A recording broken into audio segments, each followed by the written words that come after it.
Hello everyone, ಹೇಗಿದ್ದೀರಾ ಎಲ್ಲರೂ? Welcome back to my YouTube channel. So ಇವತ್ತು ನಾನು ನಮ್ಮ ಹಳ್ಳಿಯಲ್ಲಿರೋ ಗದ್ದೆಗೆ ಹೋಗಿದ್ದೆ.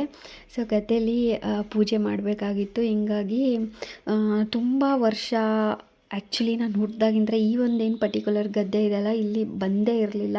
ಸೊ ಫಸ್ಟ್ ಟೈಮ್ ಈ ಒಂದು ಗದ್ದೆಗೆ ಬಂದಿದ್ವಿ. ಸೊ ತುಂಬ ಅಂದರೆ ತುಂಬಾ ಖುಷಿ ಆಯಿತು. ಮೊದಲು ಗದ್ದೆಯಲ್ಲೆಲ್ಲ ಪೂಜೆ ಮಾಡಬೇಕಾಗಿತ್ತು. ಪೂಜೆ ಮುಗಿಸ್ಕೊಂಡ್ವಿ.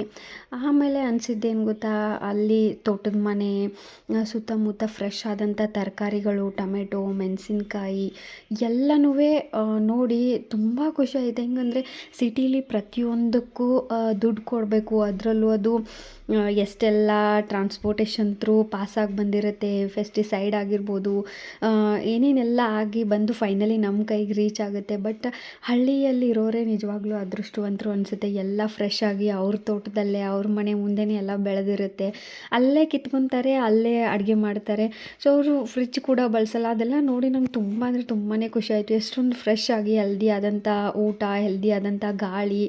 ಇನ್ನು ಬಿಸಿಲಲ್ಲೇ ಅವರು ಇರೋದ್ರಿಂದ ಫೇಸ್ ಅಂತೂ ಹೆವಿ ಟ್ಯಾನ್ ಆಗುತ್ತೆ, ಬಟ್ ವಿಟಮಿನ್ ಡಿ ಕೂಡ ಸಿಗುತ್ತೆ. ಹೀಗಾಗಿ ಏನೋ ಒಂಥರ ಈ ದಿನ ಹೆಂಗೋಯ್ತು ಅಂತ ಗೊತ್ತೇ ಆಗಲಿಲ್ಲ. ಇನ್ನು ಇದು ಬಂದುಬಿಟ್ಟು ಶೇಂಗಾ, ಗ್ರೌಂಡ್ ನಟ್ಸ್ ಇರುತ್ತಲ್ಲ, ಅದು ಕಡಲೆ ಬೀಜ, ಅದರದ್ದೊಂದು ನಾನು ಕಿತ್ತೋಕೆ ಟ್ರೈ ಮಾಡ್ತಾಯಿದ್ದೀನಿ. ಅದು ಬರ್ತಾನೆ ಇರಲಿಲ್ಲ. ಎಲ್ಲರೂ ನಗ್ತಾಯಿದ್ರು, ಅಯ್ಯೋ ಇಷ್ಟು ಕಿತ್ತೋಕೆ ಆಗ್ತಿಲ್ವಾ ಅಂತ ಹೇಳಿ. ಸೊ ಇದೆಲ್ಲ ನೋಡಿದ್ರೆ ತುಂಬ ಖುಷಿ ಆಗುತ್ತೆ. ಇದು ಹಸಿಯಾಗಿರುತ್ತಲ್ವ, ಇದನ್ನ ತೊಗೊಂಡು ಬಂದು ಒಂಚೂರು ಬಾಯ್ಲ್ ಮಾಡ್ಕೊಂಡು ಸಾಲ್ಟ್ ಹಾಕ್ಕೊಂಡು ತಿಂದ್ರೆ ಅಂತೂ ಸಕ್ಕತ್ತಾಗಿರುತ್ತೆ.